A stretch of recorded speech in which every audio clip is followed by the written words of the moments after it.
compañeros y compañeras? Bienvenidas y bienvenidos a esta su escuela de cuadros aquí en Zempoala. Hoy para mí es un gusto presentarme, ya que vamos a dar inicio a una serie de charlas con diferentes compañeros del círculo de estudio. Estos videos que se van a subir en YouTube y en Facebook obedecen a una serie de trabajos y sesiones que ha hecho el doctor Enrique Dussel, quien es nuestro líder del Instituto de Formación Política en cuanto es la parte teórica, ¿no? Como ustedes sabrán, hay una serie de capítulos que por cierto se los recomendamos. Les vamos a dejar el link en la descripción y para que ustedes se enteren de qué se trata, ¿no? Así pues, amigos, hoy comenzamos con el tema de Alfonso Reyes. Va a estar con nosotros el licenciado Hans Cristian Castillo y bueno, él nos dará los pormenores. ¿Qué tal? ¿Cómo está el amable auditorio? Y con el gusto de estar aquí con Eddie, con el gusto también de platicar un poquito sobre el origen de la cartilla ético-política, la nueva cartilla ético-política, que tiene su antecedente inmediato, como ya mencionaron, de la cartilla moral de Alfonso Reyes. Entonces, ¿quién fue Alfonso Reyes? Para ubicarnos un poquito en el contexto. Alfonso Reyes es uno de los intelectuales, escritores más luminosos que tuvo el siglo XX. El mismo Borges menciona que no había mejor prosa hecha en castellano que la de Alfonso Reyes. Y Alfonso Reyes es prácticamente la figura que seguiría todo un movimiento artístico llamado en aquel momento el Ateneo de la Juventud. Teniendo a Reyes como un referente inmediato de los intelectuales, de los grupos artísticos, excelentes de letras del siglo XX, principios del siglo XX, se empieza a formar un movimiento que, aunado de la facción de artistas postrevolucionarios, muralistas, personajes como José Vasconcelos, que fue secretario de Educación, tuvo grandes reformas en el país a la mano de José Vasconcelos.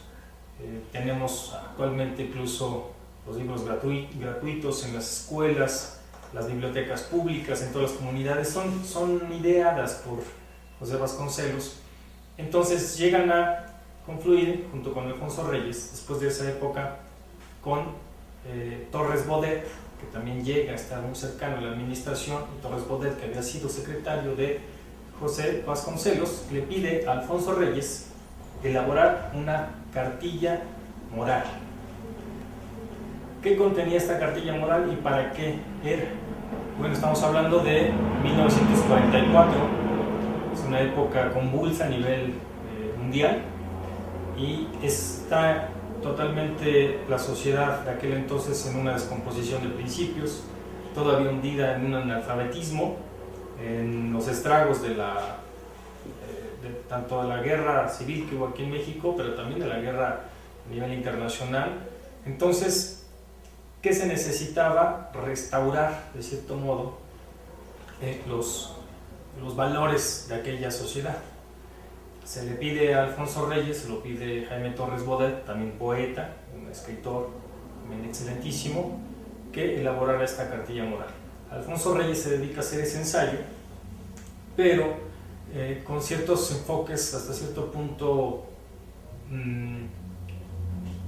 con temas metafísicos, pero que no van acordes a lo que es actualmente, por ejemplo, el Estado laico, ¿no? Hay temas en la cartilla moral, por ejemplo, sobre el alma, pero hay también temas importantes como la familia, la sociedad, la cultura, pero con un cierto enfoque todavía muy culto para que fuera difundido, lo cual no fue publicada la cartilla moral como se había acordado y distribuida en todo el país, quedó ahí congelada, lo cual Alfonso Reyes nunca reprochó por eso. Así quedó el proyecto de la cartilla moral. Pasaron los años 60, los 70, así quedó congelada hasta en los años 90, donde hubo un intento por parte del Sindicato de Trabajadores de la Educación de distribuirla, imprimirla, distribuirla, pero no tampoco se llevó a cabo. Sí hubo reproches en esta ocasión, incluso de otro de la evidencia de otro escritor grandioso como Granados Chapa, y realmente la cartilla moral de Reyes se empieza a distribuir ya en la administración del actual gobierno federal, encabezado por el licenciado Andrés Manuel López Obrador, en donde se empieza ya a distribuir pues, a la sociedad esa cartilla moral. ¿Qué propósito tiene? Pues el mismo que tuvo en los años 40 de restaurar los valores en la sociedad, porque nosotros tenemos todavía ese efecto de descomposición de los principios que una sociedad siempre debe tener en cuenta para no caer en los vicios de la corrupción, de la inequidad, del nepotismo, de la impunidad, y desde ahí, desde las bases sociales, es donde se pretende pues, ese cambio también de valores, una transformación de valores, ¿no? También una nueva conciencia mucho más involucrada con los problemas pues, que nos aquejan. Ese es el propósito de la cartilla moral. Pues todo lo que mencionas con un trasfondo que logra ver el doctor Enrique Dussel y lo plasma en esta cartilla ético-política. Nuevamente le recomiendo la sesión 1 de la cartilla ética política del doctor Enrique Dussel, que por cierto, Hans, tú haces un prólogo a esa cartilla. Aún no se ha presentado al doctor Enrique Dussel, pero pues bueno, con tu habilidad para la escritura, pues ya nos has mostrado un poco de estos fragmentos, ¿no? Sí, Eric. Bueno, para ligar lo que fue la cartilla moral, lo que es porque se está distribuyendo, se está leyendo, se está de alguna manera enterando a la sociedad en qué consiste la cartilla moral. El presidente López Obrador, en una conferencia que hizo el doctor Dussel en Ciudad de México, le pidió que hiciera una nueva cartilla ético-política para reforzar lo que es la parte ideológica de Morena, la cuarta transformación, y muchos conceptos que están siendo utilizados hoy día son producto del pensamiento del doctor Dussel, que es una de las mentes más extraordinarias, uno de los filósofos más importantes a nivel mundial, y que tenemos el privilegio de que pues, también sea naturalizado mexicano. Entonces, el doctor Dussel, el año pasado, a principios del año pasado, pues entrega lo que es la nueva cartilla ético-política, que es, digamos, una especie de continuadora de la cartilla moral de Alfonso Reyes, nada más que con los detalles de que aquí hay laicidad, ya no hay temas un tanto pues de aquella época católicos, ¿no? Recordemos, la sociedad era prácticamente pues en su mayoría con ese culto, ¿no? Del catolicismo. Entonces aquí ya está distendida, está mucho más adecuada a lo que es un proyecto más conforme a los estatutos también, ¿no? De Morena, términos muy importantes como es la ética, que están ahí plasmados, pero que el doctor Dussel hace este documento prácticamente también como una síntesis de su pensamiento, pero también empapado de lo que es el Movimiento de Regeneración Nacional, lo cual pues implica que pues para comprender lo que es la cuarta transformación habría que acudir a este documento para pues conocer la propuesta de este pensador que pues está siendo bastante analizado, y es un documento que es legible. Y me da mucho gusto que intelectuales de esta talla estén reforzando lo que es la cuarta transformación. Así es, pues bueno, nos tocará a nosotros hacer lo propio aquí en Zempoala, y pues esa es la intención, educar políticamente, ¿no? Porque pues en México prácticamente somos analfabetas en ese aspecto. Pero yo creo que México está buscando ahorita la transformación y es un momento excelente para que se vaya dando.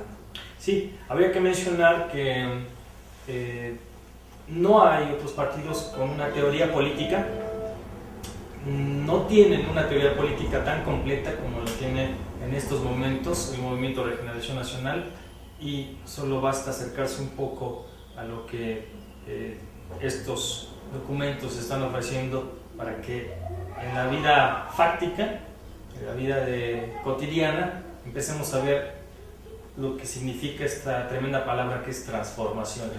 Muchísimas gracias, Hans. Tenemos un bloque más que es, bueno, todos los programas vamos a sacar una palabra en específico de la que vamos a estar hablando. ¿Qué tal, compañeros y compañeras? Nuestra palabra de hoy es ética. Para ello nos va a acompañar la compañera Marta Sonia, que nos va a platicar al respecto sobre este tema.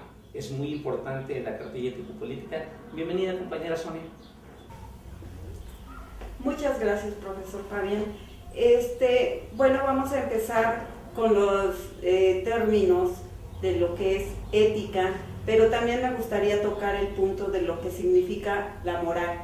De una manera etimológica, la ética y la moral son palabras equivalentes, puesto que vienen del griego ethos, que significa hábito y carácter. La moral es un sistema de valores inminentes a una determinada comunidad, mientras que la ética es la rama de la filosofía dedicada a la reflexión desde una perspectiva analítica. Ve los alcances de la naturaleza moral para tener un buen vivir. La moral difiere de la ética porque está basada en la obediencia de las normas y costumbres, mientras que la ética busca fundamentar la manera de vivir por medio del pensamiento humano a través de la razón. También existen las virtudes morales para llegar a un buen fin o lo que llamamos a la felicidad.